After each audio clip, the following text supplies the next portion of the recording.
Hey man, you watching Cold Red with the one and only big homie. My big homie, KB. It's up there and it's stuck there. Boom!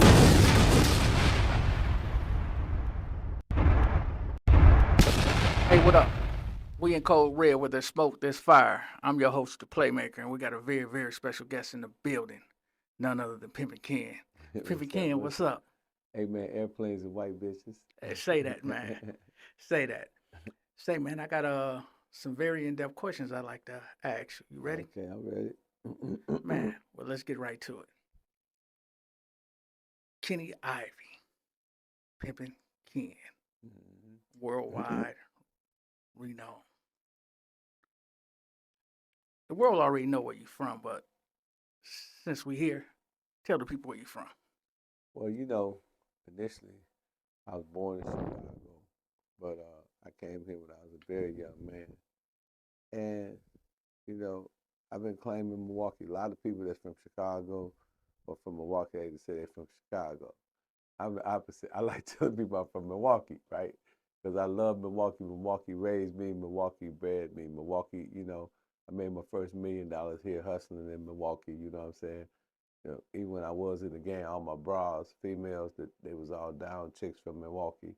So I'm always saying I'm from Milwaukee. If you look at the albums, over 80 million records with me saying Milwaukee on it. Sold. 50 Cent. No matter where I go, Lil Jon, Too Short, all the Pimp C albums. I'm always Milwaukee, Wisconsin, you funky bitch. So I'm Milwaukee County till they down me. You know what I'm saying? So I'm from the mill. You know what I'm saying? I am the mill. I'm the Twan the mayor, if Twan the mayor, then I'm the governor of the whole city, state of Wisconsin. Say that. R.R.P. Tweezy. R.I.P. Tweezy, man. I love that dude. Man, Yes, he called sir. me all the time, man. Just, yeah.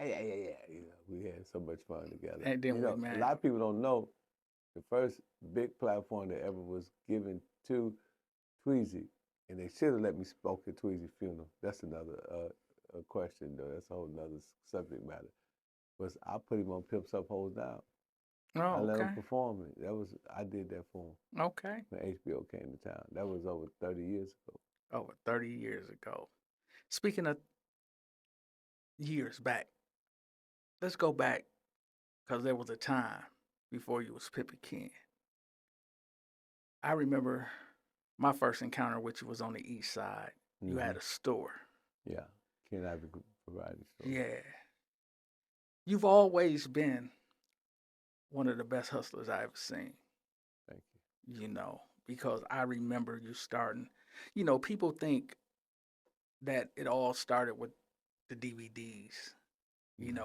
I remember when there was a time where you was hustling whatever could be sold. Yeah. I Socks, DVDs, everything. Clothes. Let's talk about that time, about your entrepreneurship, like the variety store. Like you had such a entrepreneurship spirit early. How did that all come about? Well, you got to remember that in the South was segregated, right? So a lot of African Americans couldn't go to European stores. It was white only, blacks only. So a lot of that entrepreneurial spirit come from necessity. Self-preservation is first law of nature. So a lot of our brothers and sisters that was in Mississippi and in North Carolina and Tulsa, that's why you hear about these Black Wall Streets. There was a lot of Black Wall Streets, Auburn Avenue, Dorn, North Carolina. So it was a lot of that going on. We have always been entrepreneurs as African Americans, but they call us entrepreneurs. We was entrepreneurs. So my father and my family owned 180 acres in Mississippi. My granddaddy had his own farm. You know what I'm saying? My auntie had a store on that land. My other uncles had businesses on that land. So that business entrepreneur spirit is in the Ivy DNA. You know what I'm saying? We still own 80 acres of that 180. So I grew up seeing, my granddaddies and my aunties in business. It was almost like you got to get a business. If you look at any one of my brothers, Marvin, my sisters, all of them, you go anywhere, you're going to see all the Ivies own businesses in Milwaukee. It wasn't just me. It was a family tree. So that was one of those things that where, you know, when my mom and my dad migrate through the Great Migration, and my father, he, you know, he still had a business, you know. So I seen him through his business. He had a junk business. He would get people, you know, that drunk alcohol on the streets and stuff. Like, he'd give them jobs. He had a haul junk, and he'd ride them around in his junk truck. He had a big ass truck. He was making like $4,000-5,000 a day, but people didn't know what cast iron in. They didn't know what, you know. He'd go in there, he'd get a abandoned building, he'd take all those little things out. He had them dope fiends or whatever you call them, alcoholics, go get the shit, then they'd take it. He'd make a bag, you know, over there, I think on Fond du Lac. So I seen that all as a child. I seen nothing but business. Now, my brother Kali, who's my oldest brother, he was a businessman too. So when we was living in Chicago, when we was a kid, we used to go to this place called Jewtown. I don't know if you remember Jewtown Yeah, back in the day. Jewtown. Yeah. So we'd go to Jewtown, we'd buy cologne. We'd buy all this cologne and this jewelry, this slum jewelry, that's what they call it back in the day. And we would sell it all up and down Madison Avenue. We'd get on the L, go to 47, hustle all up and down 47. You know, we'd go on Cottage Grove, you know, just little hustling spots that we had.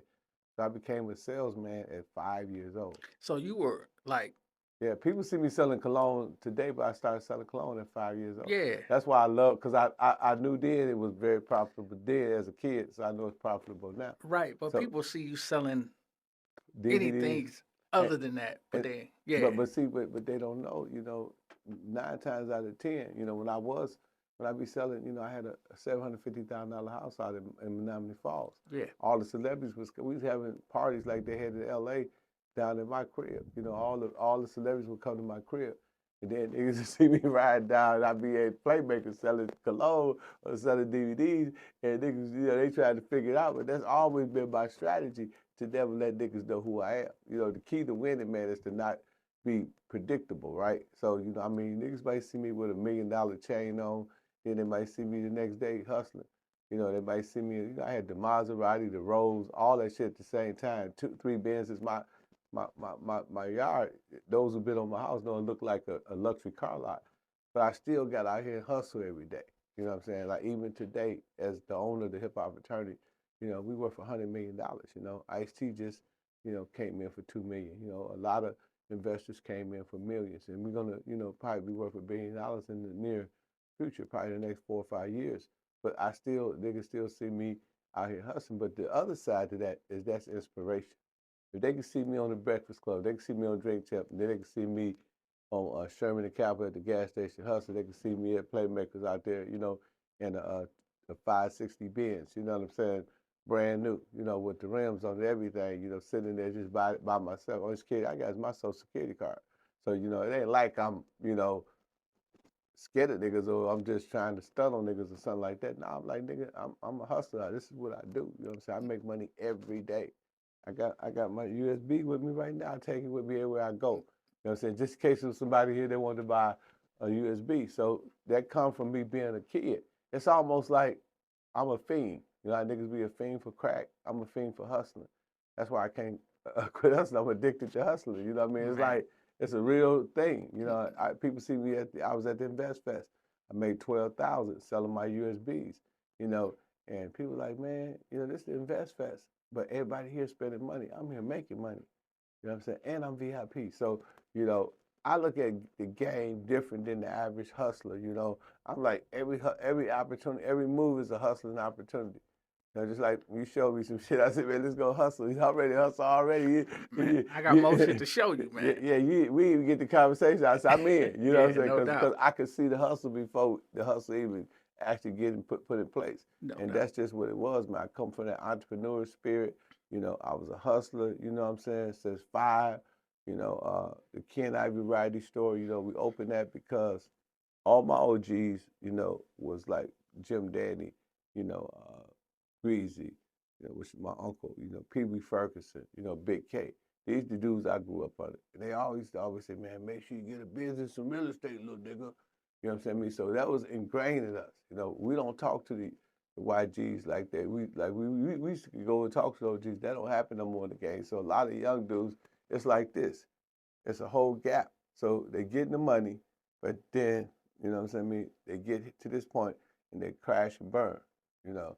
and then they end up in the penitentiary. They end up getting snitched on because it's a process in between start hustling and getting to where you want to go. And if you don't get that middle end, you'll never be a Pimpin Ken. You know what I'm saying? You'll never be out of the penitentiary. Like I ain't been back in 35 years.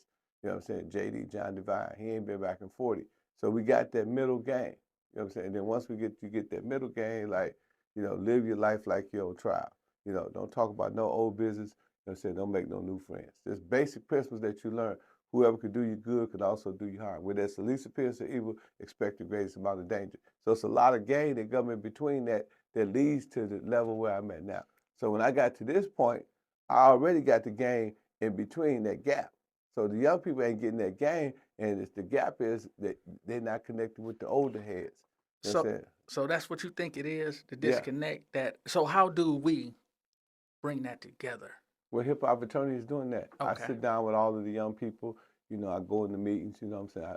I lace them. Anybody can call me. My number's live on Instagram. Anybody can call me, and I explain to them.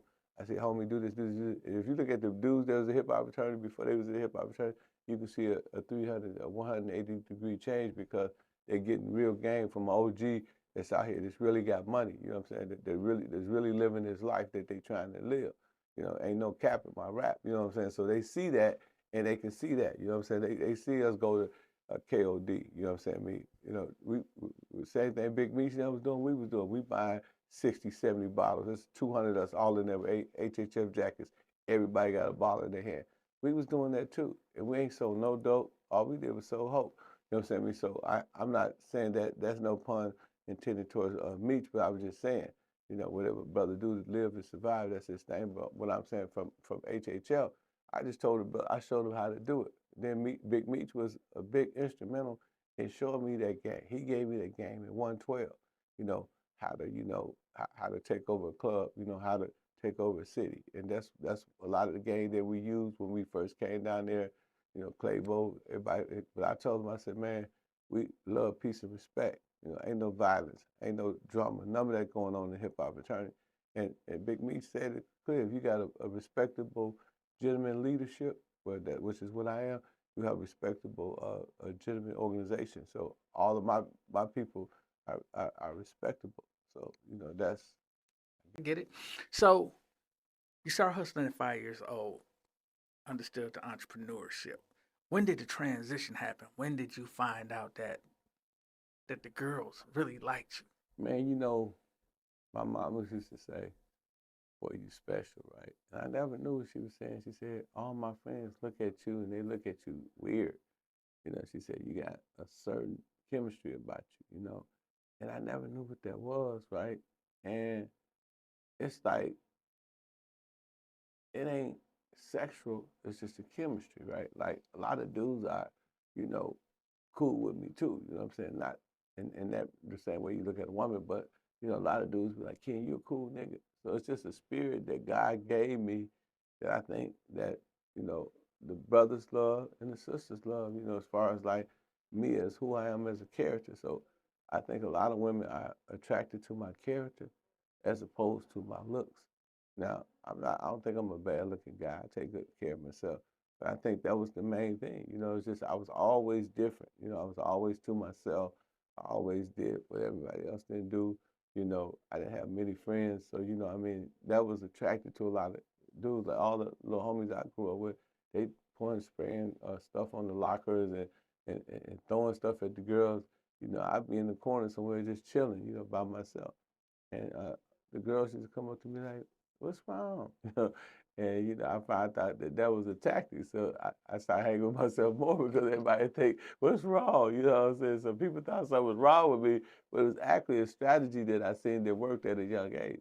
So that started attracting a lot of women. Then, you know, I found out something early in the game. I used to listen to everybody talk, right? Yeah, man, I'm getting a bitch this. Hey, man, this. You know, they talk about what they're going to do and what they're going to have. And I said to myself, I said, if that's the game, then I'm just gonna buy me. I'm gonna go hustle up, get me a Cadillac. I'm gonna hustle up, get me some jewelry, and then I'm gonna try to come at a female. And then I might not even come at her because I used to tell people this. They used to laugh. I said I get chosen with my mouth closed because the dream that the nigga selling the bra, I am that dream. I'm him. You know what I'm saying? Me. H-I-M. I'm him, bitch. You know what I'm saying? Me, so that's how I look. That's how I looked at it. You know what I'm saying? Me, just stay sharp. You know, keep some jewelry, keep some nice clothes, and then I think that's what. And of course, my character. I think though it was a combination of that, and then people say, well, how you learn how to talk slick? How you get all that? Well, that was just, man, I was born in this shit, not sworn in this shit. You know what I'm saying? Me, you know, this shit is in me, not on me. So you know what I mean? You can't make up the shit I say. I don't know what the fuck gonna come out of my mouth. You know what I'm saying? I might say, they paid me, I made millions off of my tongue. You know what I'm saying? I mean, albums, you know, I still make money off of the publishing. So I didn't know what I was gonna say, but that's something that's a gift, right? So that part I can't really explain. You know what I'm So saying? we both can agree you have to get your tools together before you even think about campaigning and getting in this field. Yeah, Let me ask you, you know, you from the golden era yeah. of that. You know, we talking about the the iceberg slims. We talking about Donald Goins eras and from the real stump down part of everything. And you did you pick up anything from that era? Was that like school for you? Well, you know, the era I come from, real stuff. First time I got my first hoe, I was 16. John Devine gave it to me. So we used to rob banks and jewelry stores together. So I go over by his crib. We were on 13th and Center. You know, it was Sonny's crib. You know, him and Jay were staying together. So I go in there and I seen 3 bras. I was fresh out of Wales. I say, man, let me get one of them bitches, my nigga. He said, which one you want? I said, I want the one that's light bright down there, white with the pussy candy stripe. So this bitch, 24, I'm 16. So she like, baby, we gotta go to after hour. So I go to after hour, everybody blowing and doing cocaine and smoking on cigarettes and shit like that. And I was looking at her, I said, damn, it's crazy. You know what I'm saying? But they passing the plate, you know what I'm saying? So I'm like, I'm good. Because, you know, I'm young. I can't do that shit. So I'm saying, I'm good. And then I started seeing brothers say, man, you know, it's all on the bitch. You know what I'm saying? Me, you know, if I don't get it from the bitch, I don't want it. You know, I said, okay, that's crazy. You know what I'm saying? Me, so I started seeing other shit that was crazy to me. And I said, I'm not going to be like these niggas. You know what I'm saying? Me, you know, I got to have an exit plan because ain't no pitching for a pimp. You know what I'm saying? So that's when I started developing my own strategy. So I wasn't pimping to be pimp of the year, even though I won pimp of the year, international pimp of the year, national pimp, local pimp of the year. I was pimping to get out the game. So pimping didn't quit me, I quit pimping. So I seen the flaws of all the players of that era, Donald Goins, you know, they shooting heroin and cocaine and putting weed and smoking crack and shit. I said, man, that's a bad plan for a business plan. If this is how the game ends, I don't want to be that part of the game. So that era, you know what I'm saying? I had a concerted effort to change that and to give pimping a whole nother look. So when people see me reach the epitome of pimping, and then they see how I do it, me become a businessman, me signing Boosie, me signing Ice-T, me forming the hip hop fraternity, I give pimping a different look. And that's what I want to do. So I thought I seen a lot of flaws in that era. I read Donald Goins' book. I read Iceberg Slim's book 1,000 times. But it's all about shooting dope. It's all about getting high. And you know what I'm saying? Me, when I come home from the prison, I see all my niggas tooting heroin. They doing the shit that they reading about in the book. But when nigga read my book, he inspired. Nigga read Pep Out. He said, oh, Ken was with 50 Cent. He was with Juvenile. He was with all these people. You know, he was all on all these videos. He bought Rolls Royces, he bought Benzes, he bought. Now niggas got an inspiration. So I want to be a motivation, inspiration to the game. I want to get the game off the mouth. I want to resuscitate the game. And that's what I did. You know, and that era was cool, but it needed improvement. And I think I did that. You definitely did.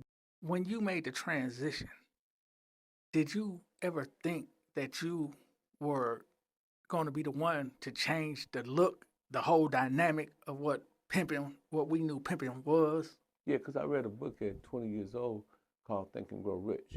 And Napoleon Hill talked about how you got to, you know, plan your work, your plan and plan your work. You got to map it out. You got to see the ending before the beginning. You got to put it in your head before you put it in your hand.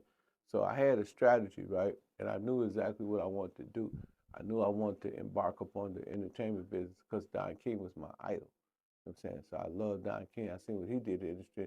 I said I could do that with the rappers, and I did it. You know what I'm saying? So that was always a plan of mine.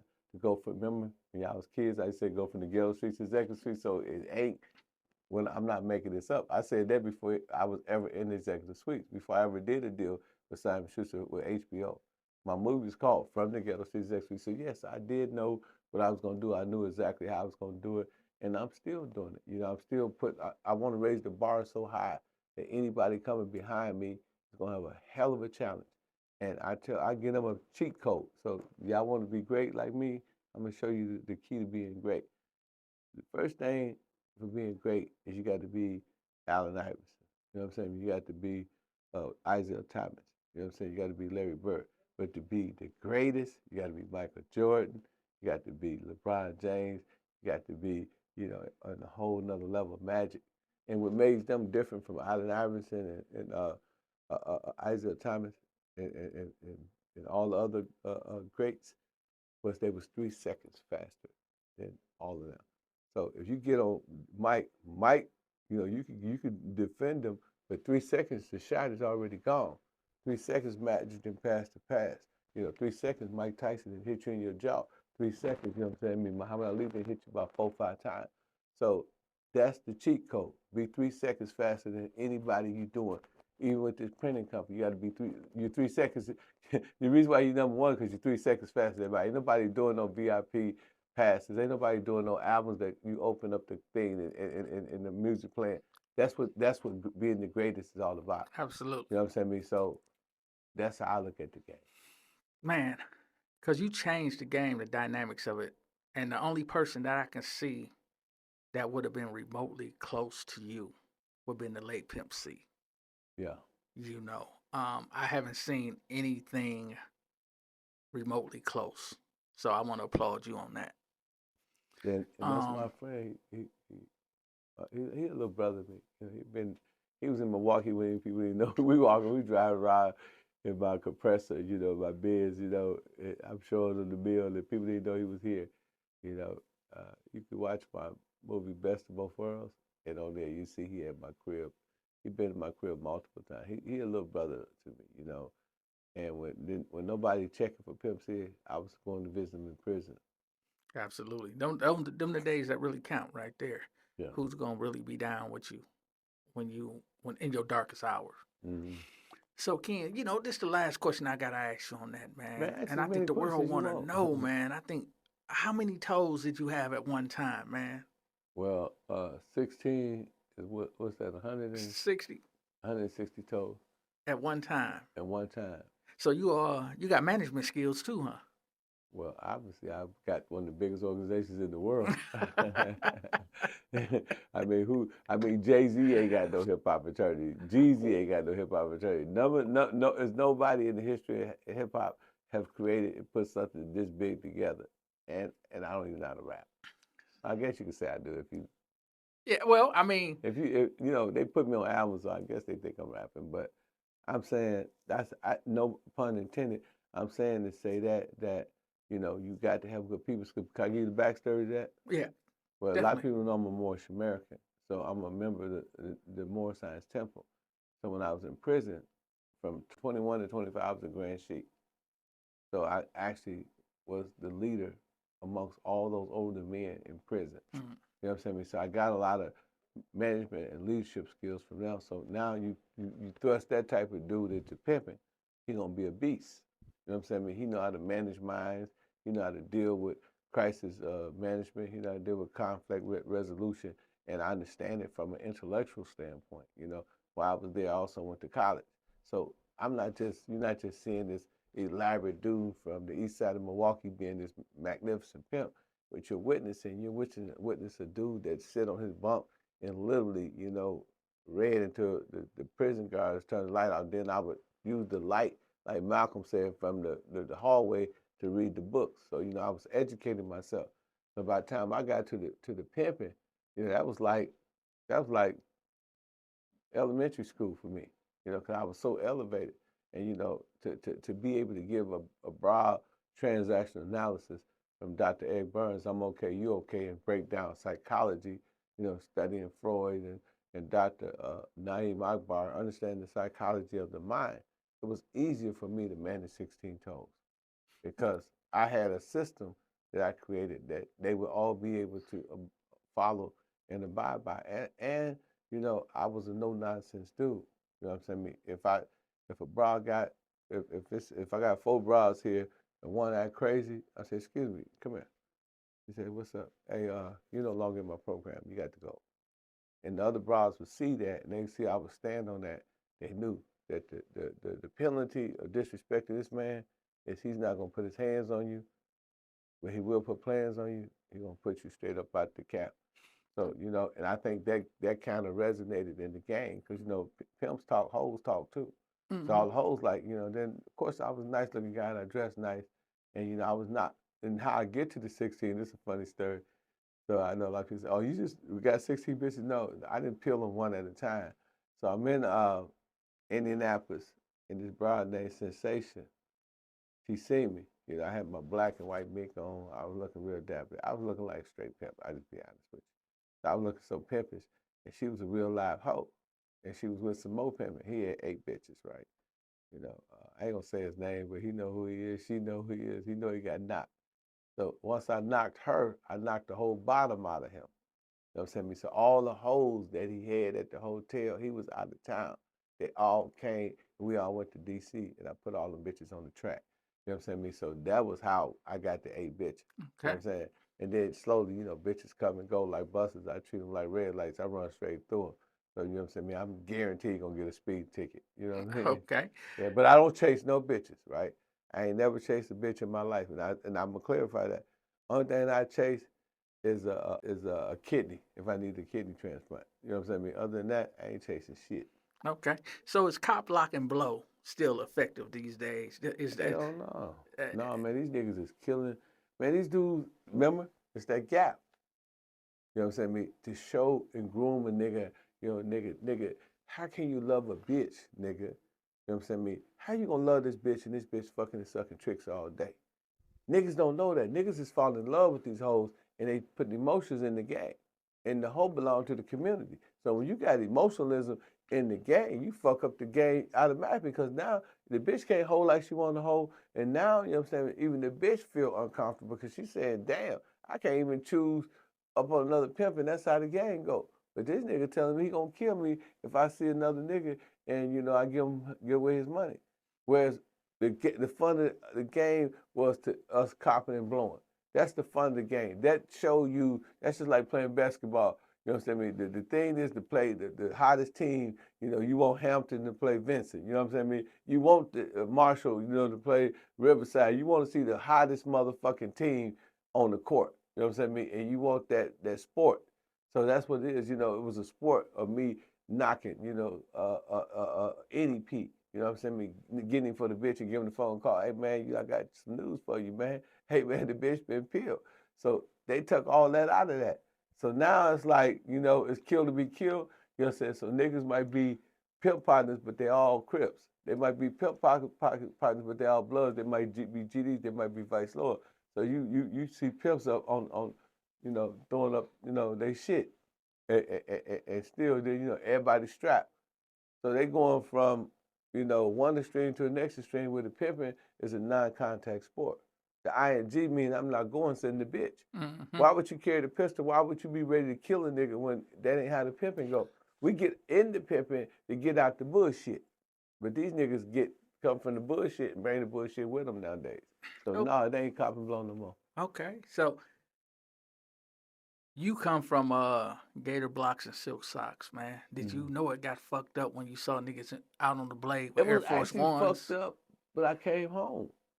You know, so I seen everybody wearing those Mitchell Ness jerseys, and you know, I niggas was dressed in the baseball hats with it was slick though.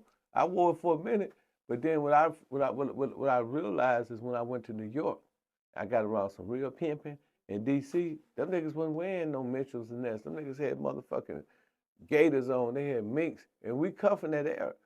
So you know, I had this shit right, but I had it for like if the OJs came to town or if, you know, it was a concert. But these niggas was dressing like this every day. So I went out there and I got peeled for a bitch, you know, the Keisha bitch in New York. And all them niggas was riding Rolls Royce and they, you know, I had the Cadillac. I was fresh, but, you know, I was still, you know, on some Milwaukee shit. So I said, man, I got to step my game up. When I went back out there, every time I would knock them niggas, I peel a banana, put it in the newspaper, and I give it to her. I said, niggas in the news, you been peeled for the bitch, nigga. You know what I'm saying? Me, I got to, be in shop every day. That was your signature? And yeah. And I flipped all them niggas. They started following me.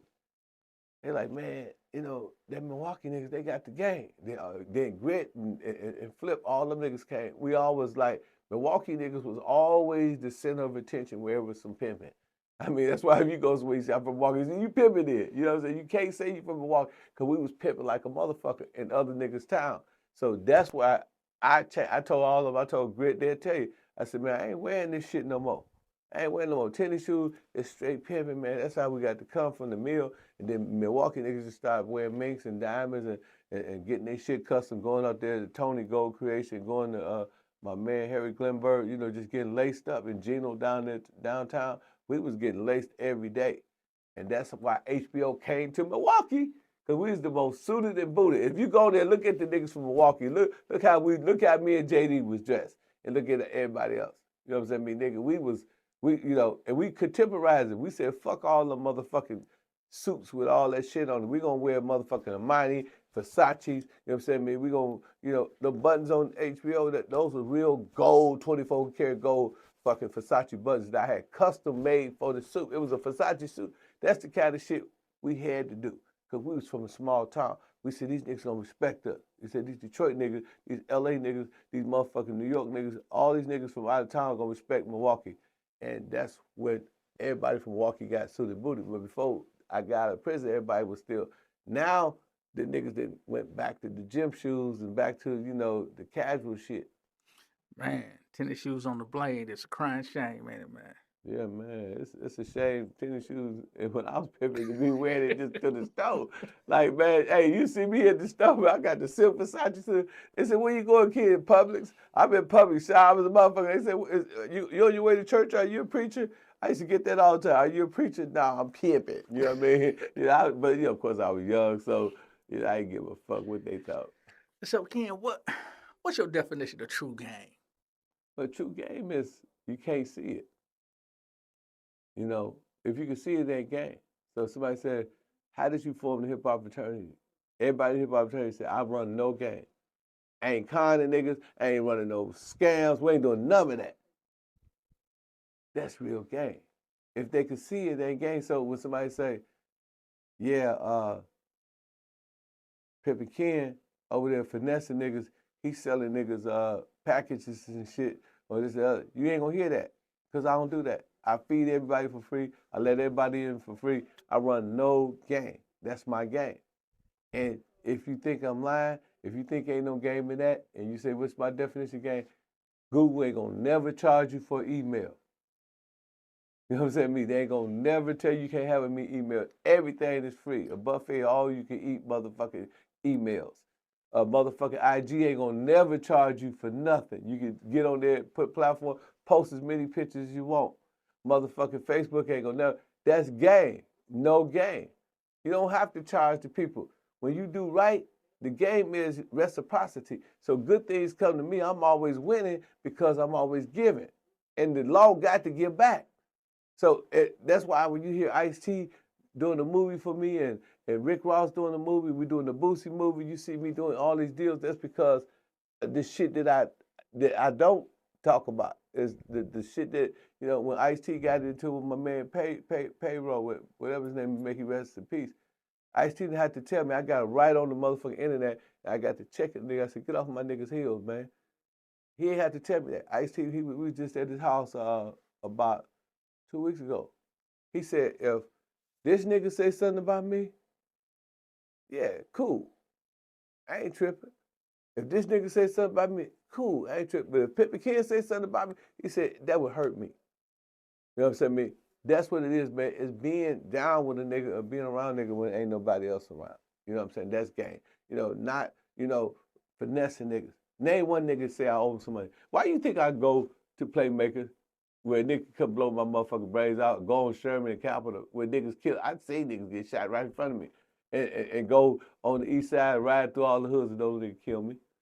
Yeah, you definitely good in every hood. Because that's the game. You know what I'm saying? You don't cross motherfuckers. You know what I'm saying? You don't finesse niggas. You know what I'm saying? I mean, that's real game. Real game is no game.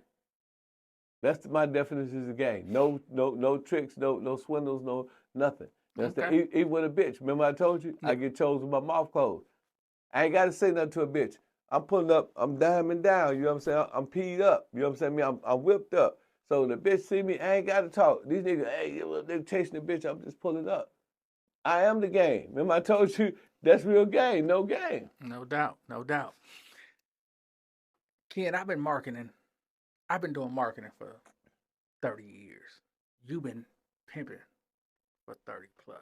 Mm-hmm. The similarities are so similar with what I do to promote other things as you did to promote yourself and create your brand. Can we both agree that marketing and pimping kind of run hand in hand? It is. Pimping is marketing. You have no business, you have no jewelry, you have no hoes. If you ain't marketing yourself, a bitch is not gonna choose a nigga walking up and down the street. How many niggas you know, like, man, I was walking down the street, my pants was hanging out, man, I needed $5, and the bitch came and chose up with 50,000. How many niggas you say, man, yeah, man, I was on the track, and I was in my Benz, I was sitting back smoking a blicky, and the bitch came and gave me 40,000. You hear about that all the time. Or a bitch saw me on the internet campaigning for a hoe drain, and the bitch, you know what I'm saying, got in my DM and gave me a bankroll. He's marketing. This jury say HHF. HHF, the change say HHF. We doing the same thing. You know what I'm saying? I'm on Drink Champs. I'm talking about pimping, but I'm really talking about hip hop fraternity. It's all marketing. I tell niggas this all the time. I said, nigga, you got some good weed? He said, yeah. I said, well, don't nobody know that ain't no good weed. You know what I'm saying? I mean, if don't nobody know about hip hop fraternity, we just another bunch of niggas screaming HHF. But if I spent what I have been doing for the last 2 years, traveling across the country, Drink Champs, Breakfast Club, 85 Salt, Big Facts, you can't name one major no jumper, no major platform that I haven't been on the last 2 years, intentionally, and that's why I get it from the pimping. You know, I used to go crazy if I couldn't get that new Benz or that new Cadillac. I knew that was my marketing strategy. My marketing strategy is to pull up on this hoe in this new Cadillac and say, yeah, bitch, what it is. You know what I'm saying? I mean, yeah, hoe, you know what I'm saying? I'm getting it like the house on fire. You know, now she said, oh, shit, what you got going on? You know what I'm saying? I mean, now she want to be down. You know what I'm saying? She want to get out there, you go and get in the Benzo. You know what I'm saying? So now she's in my Benzo because she got out there, nigga, you go. You know what I'm saying? I mean, now we ride around the country because the Benz was the marketing strategy. You know what I'm saying? I mean, you know, I don't wear jewelry no more, but I bought this shit just for hip-hop fraternity. You know what I'm saying? Because niggas gonna say, yeah, okay, what them niggas doing? You know what I'm saying? I mean, so they gotta show some kind of progress. So we, you know, all my niggas, we buying jewelry, you know, we finna walk around with HHF on it. We finna market the brand. And that's gonna bring in more consumers and we're gonna sell more jackets. You know what I'm saying? I mean, we got a product coming out that's gonna be so profound, it's finna shock the world. You know what I'm saying? We're gonna sell more of that product. You know, we're gonna have bigger award shows because everybody talking about HHF. It's all marketing, bro. No matter how you look at it, pimping and marketing is I mean, I guess they cousins. Man, well, shit, it's about time for me to jump out these tennis shoes then, man. yeah. I'm trying to put you in one of these business suits. You see, say, Hey, man. now look. Hip hop fraternity. HHF, I see I mean, it. I even know you gonna ask that question, but I come marketing. You know No what I'm saying? I doubt. mean, you know what I'm saying? So it's you know, but yeah, you know, like what you're doing now is acceptable, right? 20, 30 years ago, you couldn't go in corporate America. Like I still wear suits because I'm a suit guy. But I see like John Monopoly. I was at this event called Patel, and what it is all the millionaires and the billionaires. They come from all over the world. If you go on my Instagram, it's like the second post on my Instagram. So all John Monopoly there, he dressed just like Yeah. you. Everybody got on tennis shoes. Everybody looking regular, degular, right? But the value of the room was 1.3 trillion. You know. Yeah, And you we was at John Monopoly House a few years back, man, and you know, real cool dude. That's what he wear. yeah. You know, yeah, I get you. Ken, you started off early in business, transitioning into pimping, and then you made a move into entertainment, music and entertainment. Was that because shit was getting a little hot or getting a little warm, or No, I became a celebrity by default. So you got to remember, I'm gonna take you back to we were talking about Young Tweezy. I'm 30 years old. It's 1995. I'm one of the biggest pimps in the country. Organization, the biggest organization in the world, come to me and say, hey, we want to do a movie called Pimps Up, Hoes Down. I don't know nothing about the music industry. But, you know what I'm saying, I'm a hell of a negotiator. So I negotiated the terms where they're going to film the movie in Milwaukee. They wanted to film in Chicago. So I negotiated and had them to come over to Milwaukee. And also, I said the movie got to end with me, and I said I got to get paid more money than Bishop, everybody, which I did. You know what I'm saying? So that was just me studying Don King. You know what I'm saying? I remember I said Don King, my idol. So I used to listen to a lot of his strategies, right? So that was one of his strategies that I adopted, but I didn't really know what the fuck I was doing. I was just pretty much mimicking him. But it worked out for me. So me being the last person in the movie, it being in Milwaukee, you know, we talk over the film. Milwaukee talk over the film. It made me an instant celebrity. So I got my long black me on, I got my purple and white gaiters on, got my white suit, with my purple shirt on, got my mink hat flipped to the side, got all these big old pieces on. It's a Mike Tyson fight. This 96, year up for 97, the year after it came, whenever he got out. So I'm there, every pimp, every hoe in the country there. That's always been the environment. But when I get there, everybody like, can I take a picture? Now, mind you, I'm a street nigga from the east side of Milwaukee.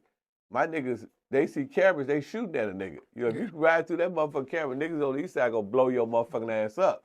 You understand me? Niggas go rob you, take your camera, all kind of shit. You understand me? Or if a nigga wear something, niggas checking for wires, like, homie, like, no disrespect. So that's where I come from. So I'm already paranoid. Everybody said, let's take pictures, let's take pictures, let's take pictures. But that entrepreneurial spirit of me clicked in. Everybody want to take pictures with me, all these people. So I'm thinking like a businessman. I said, the next time I come to this motherfucker, I'm going to have something to sell. You know what I'm saying? See, the roads that you take to get to your destiny is not the one that's going to get you there. It's going to be your detours. The step of a good man is ordered by God.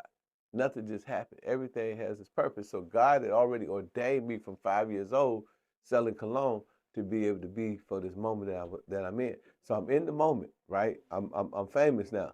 So the next event I went, I had DVDs or VHSs. They had DVDs yet. So I got a whole big ass crate. I got two hoes following me with the crate, and I'm selling DVDs for $100. Mind you, $100 that I only paid, you know, whatever. I ain't gonna put my business out there, yeah, but I didn't pay that much for them. So I'm making like a hell of a profit, damn near 10x. So I'm making 10x profit, and everybody, I'm selling out everywhere I go. I had 5,000 units. I sold out in 30 days because everybody loves Pimpin Ken. I don't even know who the fuck Pimpin Ken is. That ain't I'm Ken Ivy. Who the fuck? right. HBO called me Pimpin Ken. I never called myself Pimpin Ken. You know me from Ken Ivy. That was your open introduction. So every motherfucker calling me Pimpin Ken, but I'm selling whoever the fuck this nigga Pimpin Ken is, he finna get me some money. So I'm selling the shit out this Pimpin Ken nigga, right?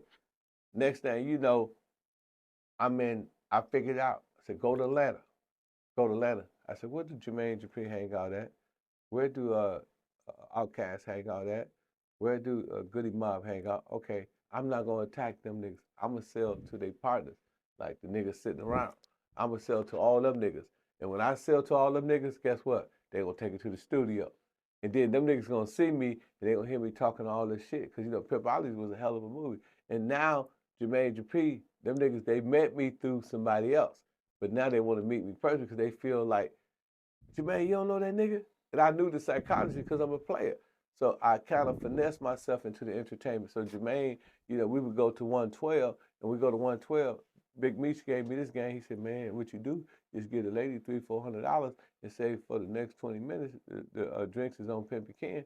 So that's what I would do. But Big Meech was giving like $3,000-4,000. So I'd give them $300, and they'd be like, Pimpin Ken in the building, drinks on Pimpin Ken. So at the motherfucking $300, my limit was cut, right? No You know what I'm saying? Motherfucker, y'all done. You understand me? But Jermaine Dupri, O.J. Simpson, you know, you can think of Babyface, all the people that was popular there, they in this motherfucking club. So Jermaine Dupri ran up to me one day and said, man, hey man, I want to get you on the album. That was my target. Once I got him, Then Lil Jon came. Then Too Short came. Then everybody came. And I kind of thrust myself and finessed myself into the entertainment business. And I got on everybody's album because it was a purpose. Jermaine P, www.pimpinken.com. I had a website before niggas even know what a website was. Yeah. This was fucking 25, 26 years ago. And I had pimp classes. You know what I'm saying? So niggas would come on there and I figured out how to use Adobe and all that shit before niggas knew what this shit was. And so I was internet savvy. I know what players was. So I would have my shit on there and I would be on that motherfucker talking and niggas would pay me $25. So, but you got to remember, marketing, back to what we said. I'm talking to what, 2 million people? Jermaine Dupri album did 2 million. And then Lil Jon did 8 million. So all these people going to my website, I'm making millions of dollars. And niggas see me out there selling DVD. They don't even know I'm getting money up under them niggas. You know what I'm saying? But let's take it a step back. Before you got all of that, you spent $300. And you turned it into millions. Millions. That's crazy. That's the power of making the right moves in marketing. Mm-hmm. You know what I mean? Mm-hmm. So I want to salute you on that. So you make your way into the industry. Now, Pimpin Ken is a household name. You got the 50 cents. I mean, you name it. Yeah. They could say your name. I mean, I think 50 Cent made PIMP. I'm in the video. Because of you. I know. Yeah. I'm thinking that he came up with the song and automatically thought about you. But I'll give you a crazy thing that remember Problem Child? Yeah. If the hoes don't treat it said, if you a pimp like Ken, why the hoes don't treat you? If you the hand of death, why something about preacher? You know what they call preacher. So he rapped about me before he ever sold a record. In Problem Child, just look it up. See, these niggas was on me before I was on there. Niggas think I was a group ambulance chaser. No, these niggas was paying me. I got paid to be in the PIMP video. How many niggas say a nigga paid them? Niggas be standing. I see niggas standing outside trying to, get extra. I'm in the mansion with 50 rooms, 50 signing shoes for my kids and everything. He telling me, what do you want to do? I said, I want to say, Pimpin Ken say, don't down your crown, because Snoop Dogg and Bishop and them saying, why should you be in the Legions of Doom? I'm saying, then I jumped up with the blue suit. I said, Pimpin Ken said, don't down and crown it. You know what I'm saying? I thought of that just from watching what Roberts was doing with the video. You understand? 50 said, that's clever, man. That's a cold move, Jack. But he don't know that video then did over billions of fucking views. 1 billion people that heard me say my name. How many people in the world can say 1 billion people that heard them say Pimpin Ken? Now, here's the marketing side of it. Go back to marketing since you're a marketing guy. I'm going to give you some game. Pimpin Ken said, don't down the crown. Coca-Cola said, don't down the crown. Sprite said, don't down the crown. You get it? You understand me? That's how fast you got to be thinking. So I know if I could say this in this video, I know Coca-Cola would pay over $100 million to be able to say that. And knowing that they could reach 1 billion eyeballs, demographics of that nature, they would love to have that. So I seen it. I'm so sharp and I'm so fast. I seen it before it said. So I made that up on the set because I ain't the director, so I had to make it up. So I made it up on the set, but I knew the impact of it, and I was praying to God. I said, God, please don't let them edit this out. I said, they don't edit this out. I'm off to the races, and that's why when I do things, everything I can do, it turn to gold because my name is like gold in so many different areas. You know what I'm saying? And I'm able to, I could. It's like people, they said, how you gonna form a hip-hop fraternity, man? That shit gonna be hard. I knew that I had relationships with Charlamagne. I knew that Nuri, I knew him before he blew up. I know DJ Scream, you know what I'm saying? Carlos is from Oxford, Mississippi, 85 South. He went to school with my family. I knew all these people. I sold all of them. All of them. I don't care how famous it is. They can say, Ken sold you a DVD, a VHS, or a USB. Probably 4 times. 4 times. You know what I'm saying? But people always say, Ken, you sold me the same video. I said, no, I didn't say the same video. You didn't watch the first one I sold you. Because if I told you, hey, man, I got the best of both worlds and I got a new cover on it, hey, man, it's just like clothes. I don't like to wear the same clothes every day. I don't like having the same cover. So people think I'm finessing. No, you're unfinessed because you're not saying, you're telling me that you bought the movie. If you seen it, you're supposed to say, no, man, I watched that 100 times. I seen you and Pimp C in there already. So people try to say I'm finessing. I'm not finessing. Y'all just ain't watching the movie. Oh, you did change the cover, if a nigga came to you right now, right? and said, Pimpin, I got New Jack City, what you gonna say? Man, I seen that shit 100 times. Am I lying? If motherfucker say, hey man, I got Scarface, what you gonna say? Hey man, I seen it 100 times. If I say, man, I got the best of both worlds, I sold it to you 4 times, how many times have you saw it? Right. If you bought it 4 times. Right. So niggas always giving me a bad name, talking about some Pimpin Ken selling the same DVD. No, nigga, you buying the same DVD because you ain't gonna buy New York City 4 times. You ain't gonna buy motherfucking Scarface 4 times. So that's a telltale that you gonna ain't watch, watched it. you ain't gonna buy Friday 4 times unless you lost your cover. So you understand me? I'm not selling you the same DVDs, nigga. You just ain't watching it. Yeah, absolutely. Man, let's talk about how did you mastermind the HHF? What was your thought process? Man, it's gonna fuck you up how I came up with it, right? It was never initially HHF, the strategy.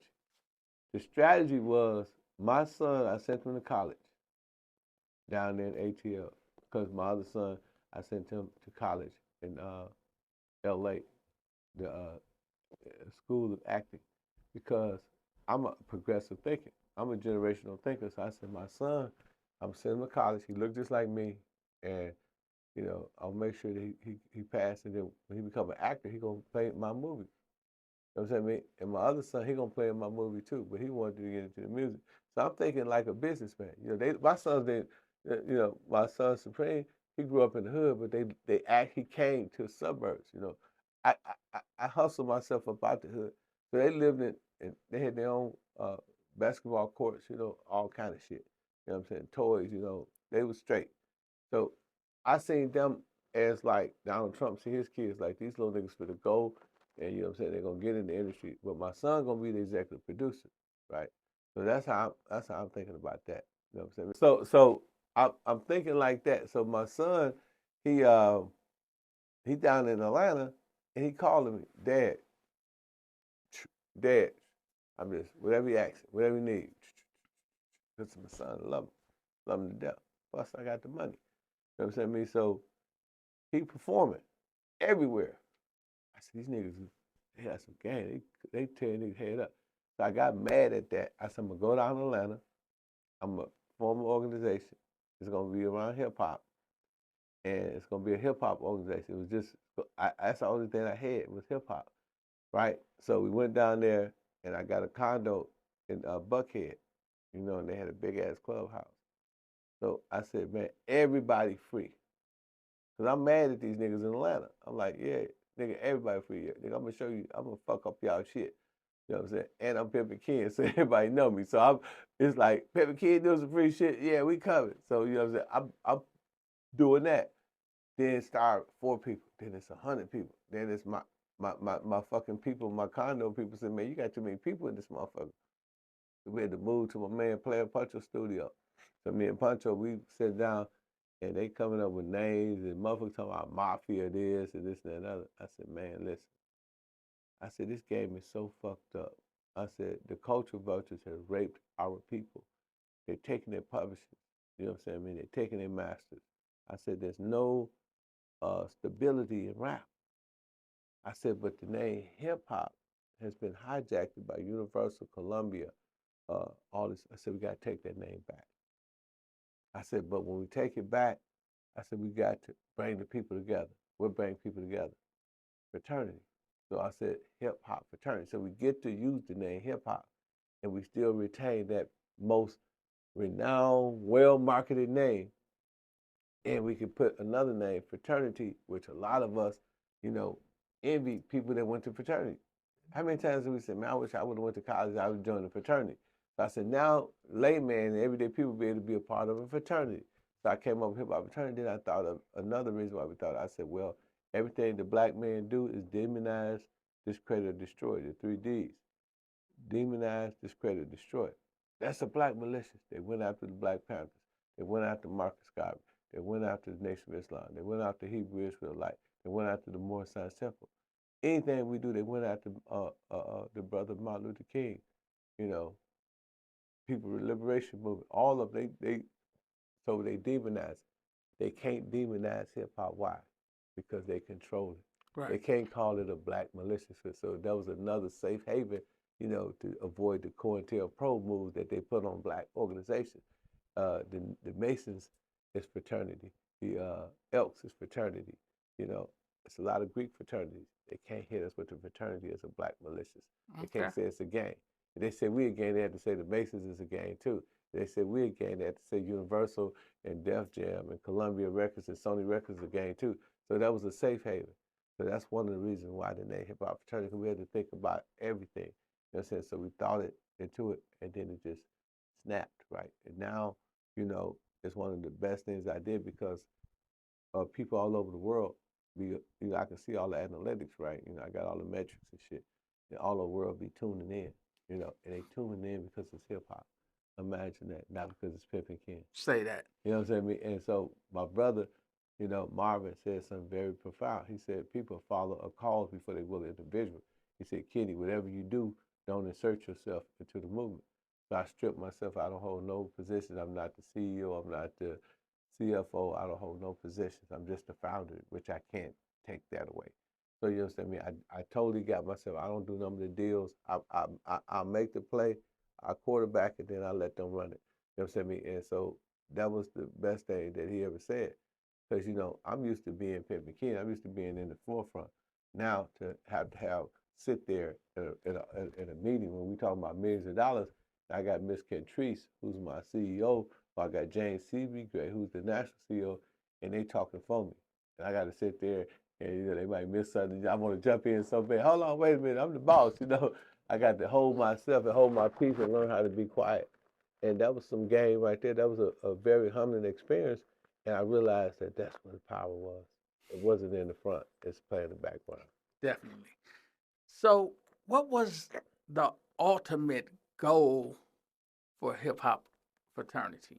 Well, the goal was to, when we actually came up with the name, is to take over everything, to take our culture back. That's what it says, our culture, our call. And I knew that it was going to be an arduous task. I knew we were going to have to be really doing a whole bunch of things. So, we created our own magazine, HHF Magazine. We got our own, now we're going to be messing with you. We have HHF Marketing Partners with your company. We got HHF Awards. We got HHF Clothing. You know what I'm saying? We got HHF, we got our own social media site. So it's the same thing that everybody else does, called vertical integration. So we vertically integrated our business and we diversified it simultaneously, right? That means that basically, for the brothers who may not be, down with all that lingo, that jargon, but that basically means that we running everything. We controlling all districts. We're on the east side. Anything on the east side, we control it. You know what I'm saying? You're on the east side of Milwaukee, it's ours. You know what I'm saying? The shirts that come off the east side, got to say Eastside University. You know what I'm saying? The shoes got to be Eastside University. Music got to come from Eastside Music. You know what I'm saying? We're going to form our own social media, Eastside social media. So I give it to them in layman terms. So if you look at it from a corporate perspective, then, that's basically what's attracting all investors and bringing people to us, because they see that we the first one to make a play to take everything. So, you know what I'm saying? We're a disruptor. That's the purpose, to be a disruptor, disrupt the entire music industry. We're also going to be featuring music on our platforms, on our social media platforms. So artists, get maybe 15 cents streaming, you know what I'm saying, which ain't no money. Well, HHF is going to give them a whole dollar. Oh, you know what I'm saying? So therefore, we're going to beat the streaming by at least 100% markup on the retention and the ROI that they're going to get from their products, right? Their music, their AP, their intellectual IP, intellectual property. So we integrated with blockchain. We got my man.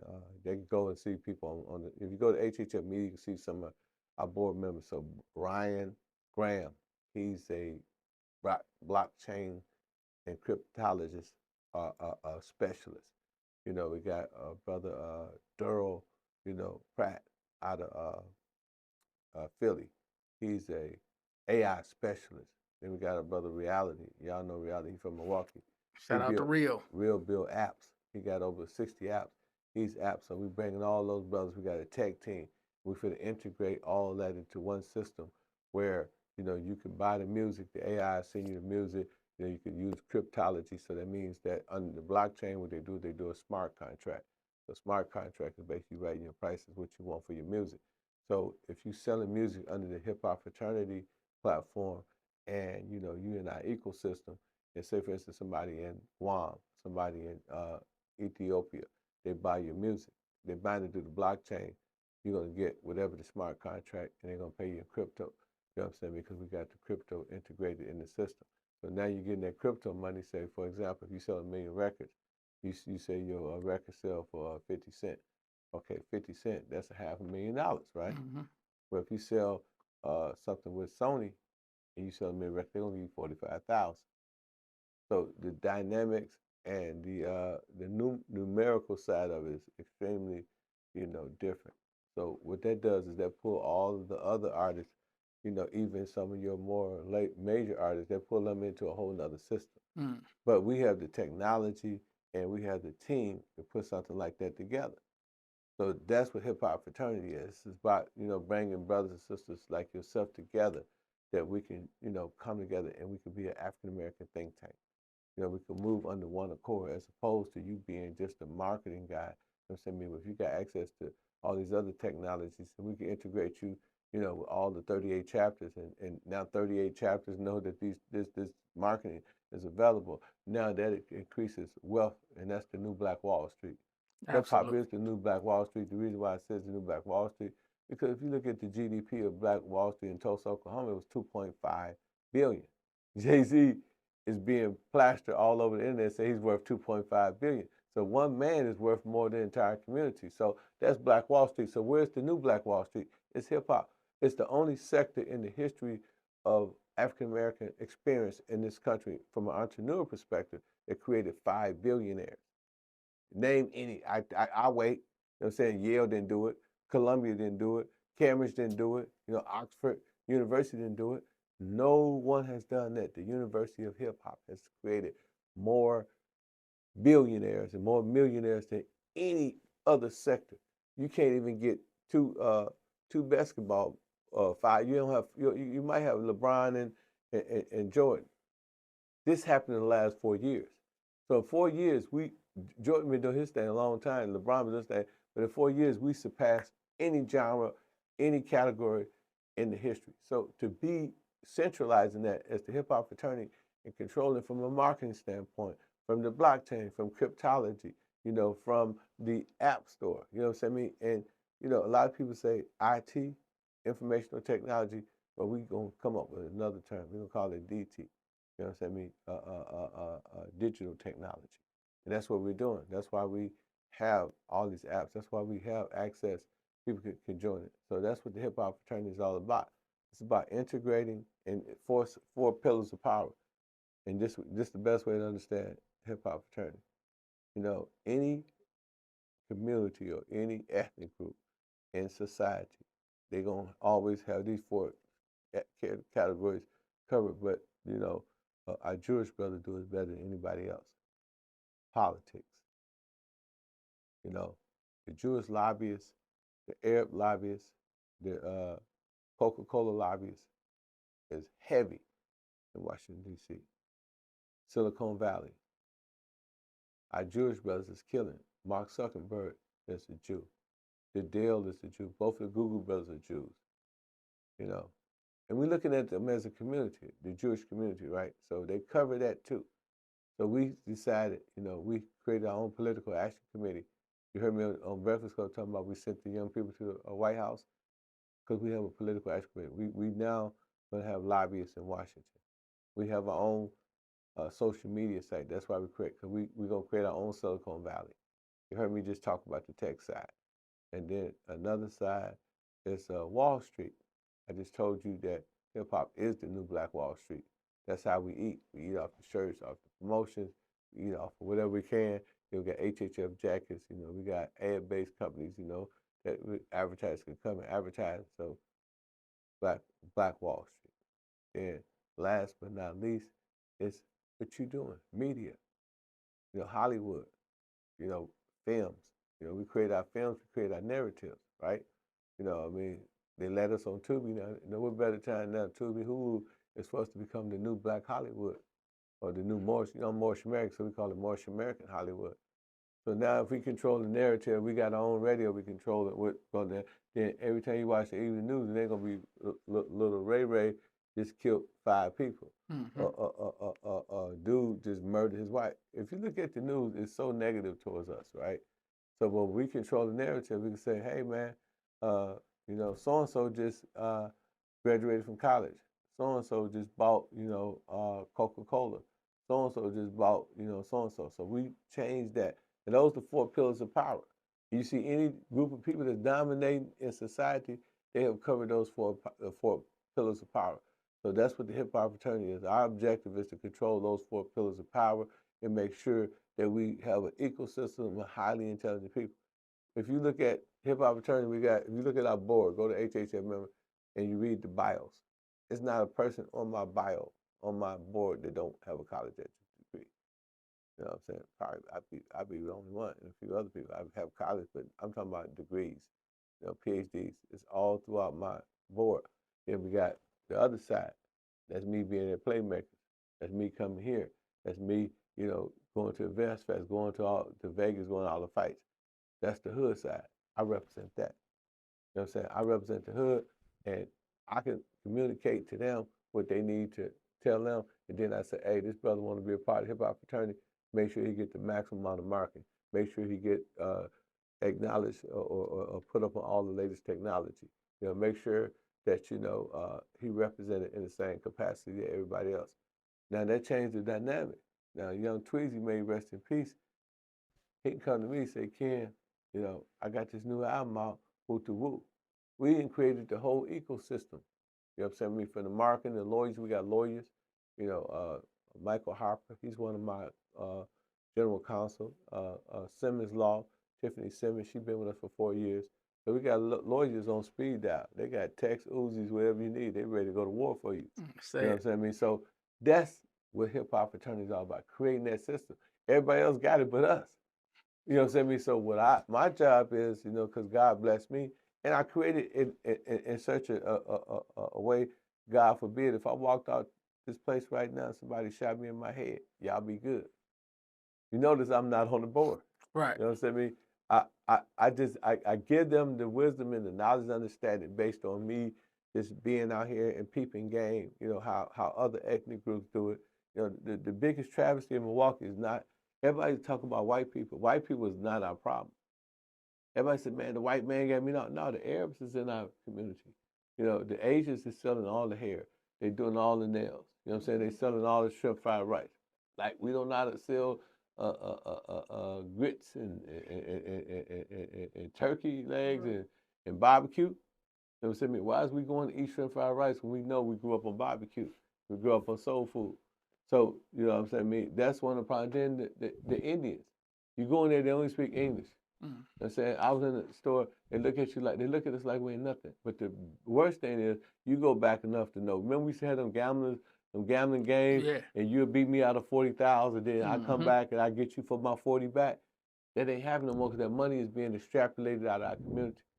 And brothers wonder why, man, what happened to they always go back to, man, what happened to all the so-and-sos, man, when dudes used to be on the 9/8 and all that?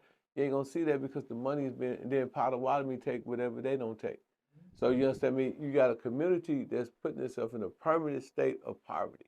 We're gonna be locked, sealed, boxed, and keyed into a whole state of poverty unless hip hop fraternity saves us. So hip hop fraternity is the great savior. You know what I'm saying? It's to teach people, spend that money with you. All them people going to all these other marketing companies, they need to be spending their money with you. And we're gonna make sure that they do that. And just like the lawyers, you know what I'm saying? They African American lawyers. Everybody said, go get a Jewish lawyer, go get an Italian. No, I'm putting brothers and sisters, we paid them $1 million a piece. You know what I'm saying? To be a retainer, to be on our team. You know what I'm saying? And we ain't, and we making sure they have stake in the company. We're not just bringing people on board. Everybody that's on board that you see that's out front, they got equity. So as the company materializes and it germinates, it grows with them. They grow with the company. So, you know what I'm saying? You come on, you know what I'm saying? You be a part of it. You know what I'm saying? We make sure you get you some decent amount of stock options. You get your stock options now. You know what I'm saying? If the company do what Google did or what Apple did or what Facebook did, you're a part of that. But we the only people that don't look at it that way. Right. You know what I'm saying? Everybody else want to be in the inception. Right. You ever heard of Blackstone? Nah, I can't say that. Blackstone is a man named Larry Fink. He's a Jewish brother.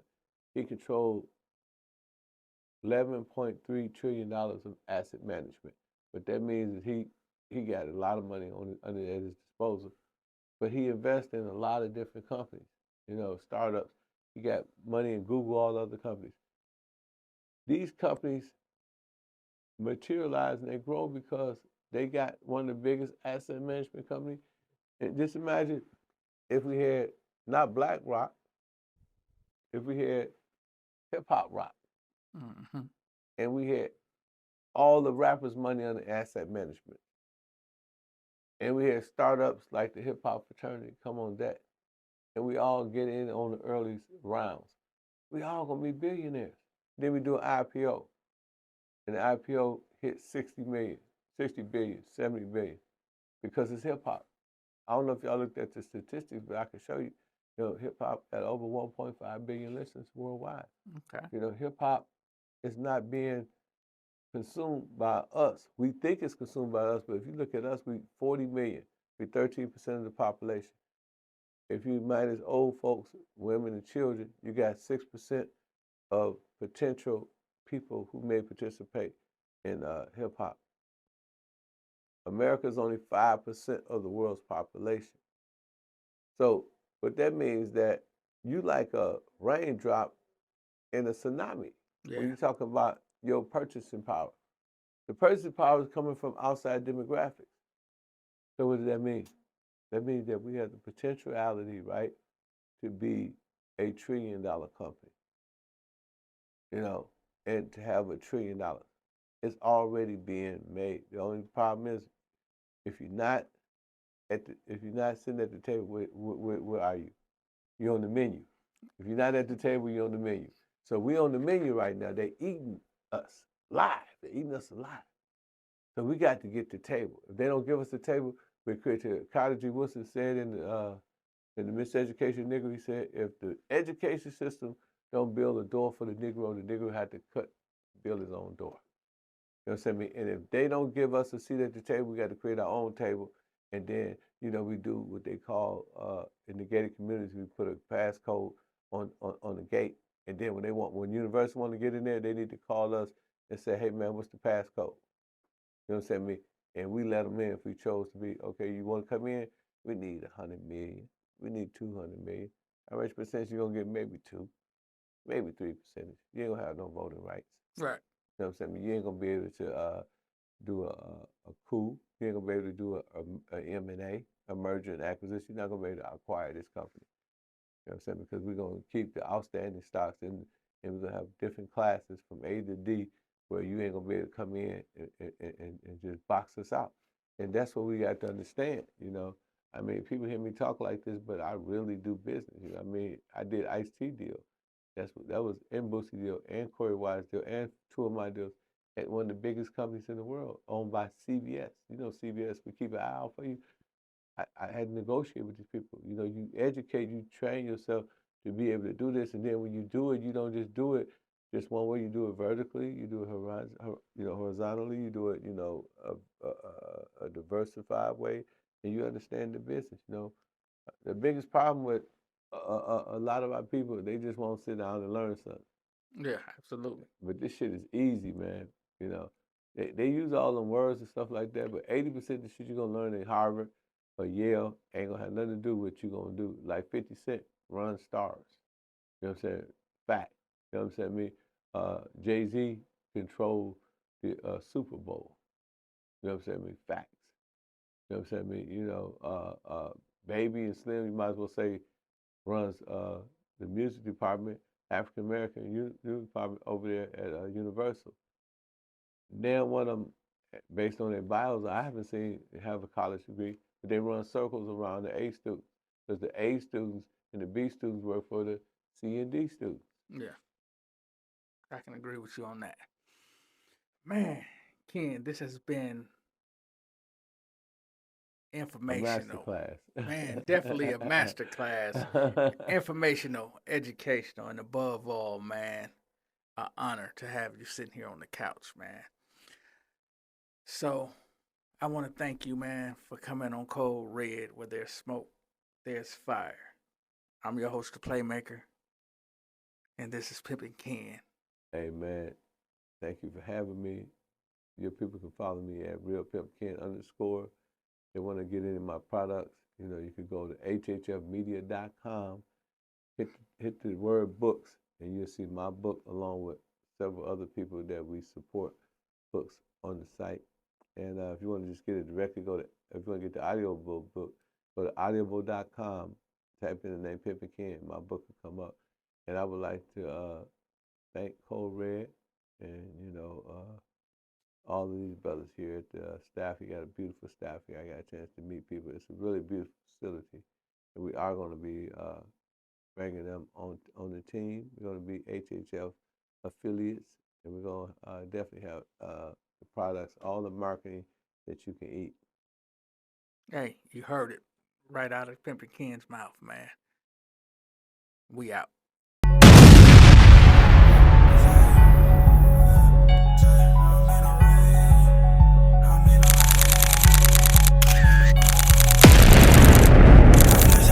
No paparazzi. Look, baby, hop on this dick and ride like a Kawasaki.